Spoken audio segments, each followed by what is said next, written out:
White ரைஸுக்கு டிஃபனுக்குன்னு எல்லாத்துக்குமே ஒரு பெஸ்ட் காம்போவா இருக்கிற ஒரு முட்டை குழம்பு எப்படி பண்றதுன்னு பார்க்கலாம். வெல்கம் டு மக்களுக்கு பிடித்தவை சேனல். நான் 4 முட்டையை வேக வச்சு எடுத்து வச்சிருக்கேன். முட்டையில இந்த மாதிரி கீறி விட்டுக்கலாம், அப்படின்னாதான் நம்மளோட மசாலாலாம் இதுக்குள்ள போகும். உங்க வீட்டுல எத்தனை பேர் இருக்கீங்களோ அதுக்கு தகுந்த மாதிரி முட்டை வேக வச்சு இந்த மாதிரி கீறி எடுத்து தனியா எடுத்து வச்சுக்கோங்க.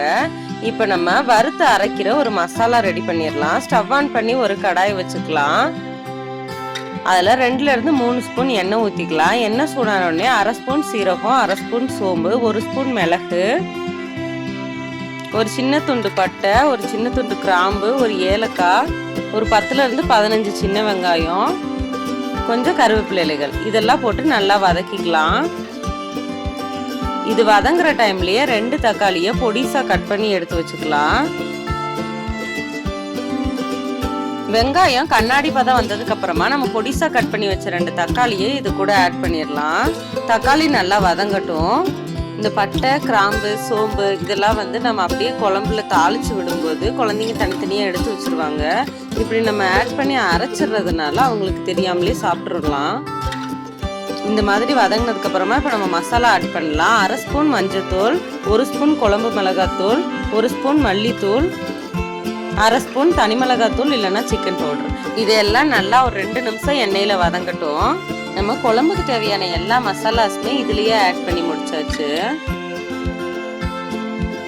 ஒரு 4ல இருந்து 5 ஸ்லைஸ் தேங்காவை பொடிசா கட் பண்ணி இது கூட ஆட் பண்ணிக்கலாம்.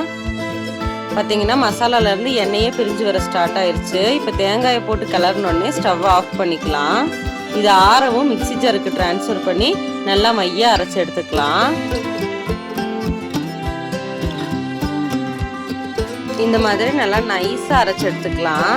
மசாலா ரெடி. இப்போ குழம்பு வைக்க ஸ்டார்ட் பண்ணிடலாம். ஸ்டவ் ஆன் பண்ணி ஒரு கடாய் வச்சுக்கலாம். 2ல இருந்து 3 ஸ்பூன் எண்ணெய் ஊற்றிக்கலாம்.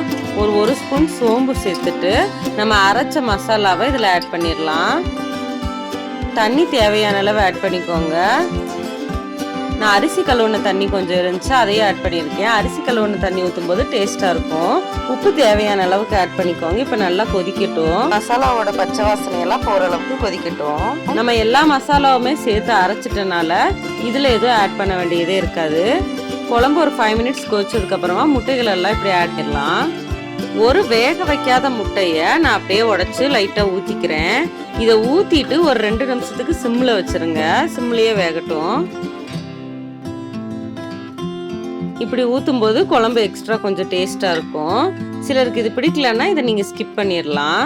மேலாப்புல மல்லித்தலை தூவி ஒரு மிக்ஸ் பண்ணிக்கலாம். அதான் நம்மளோட சூப்பரான முட்டை குழம்பு ரெடி ஆயாச்சு. எல்லாரும் ஒரு தடவை ட்ரை பண்ணி பாருங்க. மக்களுக்கு பிடித்தவை சேனலை சப்ஸ்கிரைப் பண்ணுங்க. தேங்க்யூ.